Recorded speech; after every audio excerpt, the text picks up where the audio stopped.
ಕಬ್ಬು ನುರಿಸುವ ಕಾರ್ಖಾನೆಗಳಲ್ಲಿ ಕಬ್ಬು ತೂಕದಲ್ಲಿ ವ್ಯತ್ಯಾಸ ಹಿನ್ನೆಲೆ ಸದನದಲ್ಲಿ ಹಲವು ಆರೋಪಗಳು ಕೇಳಿಬಂದಿವೆ. ಈ ಬಗ್ಗೆ ಸರ್ಕಾರ ಸೂಕ್ತ ತನಿಖೆ ನಡೆಸಲಿ ಎಂದು ಮಾಜಿ ಸಚಿವ ಶ್ರೀಮಂತ ಪಾಟೀಲ್ ಒತ್ತಾಯಿಸಿದ್ದಾರೆ.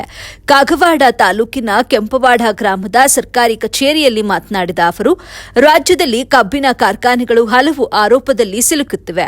ಸರ್ಕಾರ ಪ್ರತಿ ಕಬ್ಬಿನ ಕಾರ್ಖಾನೆಗಳ ಮುಂದೆ ವೇಟ್ ಬ್ರಿಡ್ಜ್ ನಿರ್ಮಿಸಿ ರೈತರಿಗೆ ನ್ಯಾಯ ಒದಗಿಸಬೇಕು ಅಂತ ಆಗ್ರಹಿಸಿದರು. ವರದಿ ದಾವಲ ಮಲ್ಲಿಕ್ ಜಾರೆ, ಎಬಿ ನ್ಯೂಸ್, ಅಥಣಿ. ಬೆಳಗಾವಿ ಜಿಲ್ಲೆ ಇದು ಸಕ್ರಿ ಜಿಲ್ಲೆ ಅಥವಾ ಕರ್ನಾಟಕ ರಾಜ್ಯದಲ್ಲಿ ಪ್ರಸಿದ್ಧವಾಗಿದೆ. ಇಲ್ಲಿ ಪ್ರಮುಖ ಬೆಳೆ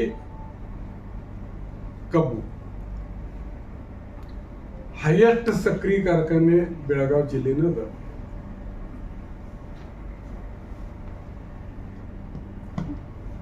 ಈ ಸಕ್ರಿ ಕಾರ್ಖಾನೆ ಏನ್ ಕಬ್ಬು ನೂರಿಸ್ತಾರೋ ಅದರಲ್ಲಿ ಈ ಕಬ್ಬು ಶುಗರ್ ಕೇನ್ ವೇಮೆಂಟ್ ಏನಾಗ್ತದ ಅದರಲ್ಲಿ ವ್ಯತ್ಯಾಸ ಐತಿ, ಅದರಲ್ಲಿ ತುಡುಗಾಗ್ತೈತಿ ಅಂತೇಳಿ ಬಹಳಷ್ಟು ರೈತರ ಮನಸ್ಸಿನಾಗ ಐತಿ.